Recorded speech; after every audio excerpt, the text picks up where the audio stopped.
ನಾನು ನನ್ನೂರು ದಾವಣಗೆರೆಯನ್ನು ಬಿಟ್ಟು 10 ವರ್ಷಕ್ಕಿಂತ ಹೆಚ್ಚಾಯಿತು. ನನ್ನ ಪುಟ್ಟ ಹಳ್ಳಿ ತುಮ್ಮಿನಕಟ್ಟಿಯನ್ನು ಬಿಟ್ಟು 20 ವರ್ಷಕ್ಕಿಂತ ಹೆಚ್ಚಾಯಿತು. ನನಗೆ ಯಾವಾಗಲೂ ಅನಿಸುತ್ತೆ ನಾನು ವಾಪಸ್ ಹೋಗೋಣ, ಇದು ನನ್ನೂರಲ್ಲ, ಬೆಂಗಳೂರಂತರೂ ನಂದಲ್ವೇ ಅಲ್ಲ ಅಂತೇಳಿ. ಆದರೆ ನನಗೆ ವಾಪಸ್ ಹೋಗೋಕ್ಕಾಗಲೇ ಇಲ್ಲ.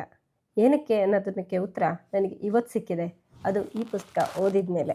ಇದರಲ್ಲಿ ಲೇಖಕರು ಹೇಳ್ತಾರೆ, ನಮ್ಮೂರನ್ನು ಬಿಟ್ಟು ಬಂದು 12 ವರ್ಷದ ನಂತರವೂ ನನ್ನ ಮನಸ್ಸು ನಮ್ಮೂರಲ್ಲೇ ಸುತ್ತುತ್ತಿತ್ತು.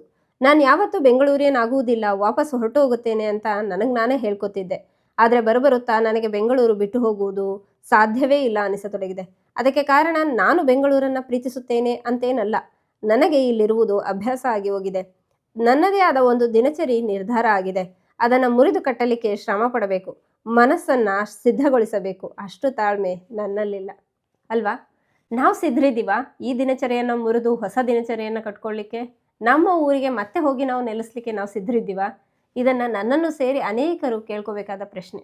ಇದನ್ನು ಜೋಗಿಯವರು ಮಗಳಿಗೆ ಬರೆಯದ ಪತ್ರಗಳಲ್ಲಿ ತಿಳಿಸಿದ್ದಾರೆ. ಅನೇಕ ವಿಷಯಗಳನ್ನು ಇವರು ಕವರ್ ಮಾಡಿದ್ದಾರೆ. ವಿಜಯ್ ಕರ್ನಾಟಕದವರು ಇದಕ್ಕೆ ರಿವ್ಯೂ ಬರೆದು ಹೇಳಿದರೆ, ಇವು ಪತ್ರಗಳಲ್ಲ, ಬದುಕಿನ ಪಾಠಗಳು. ಎಲ್ಲ ಪಾಲಕರು ಮಕ್ಕಳಿಗೆ ಹೇಳಲು ಬಯಸುವ ಮಾತುಗಳು. ಹೌದು, ಇದು 25 ಪತ್ರಗಳನ್ನು ಹೊಂದಿದ 100 ಪುಟಗಳ ಪುಸ್ತಕ. ಎಲ್ಲರೂ ಓದಲೇಬೇಕಾದ್ದು.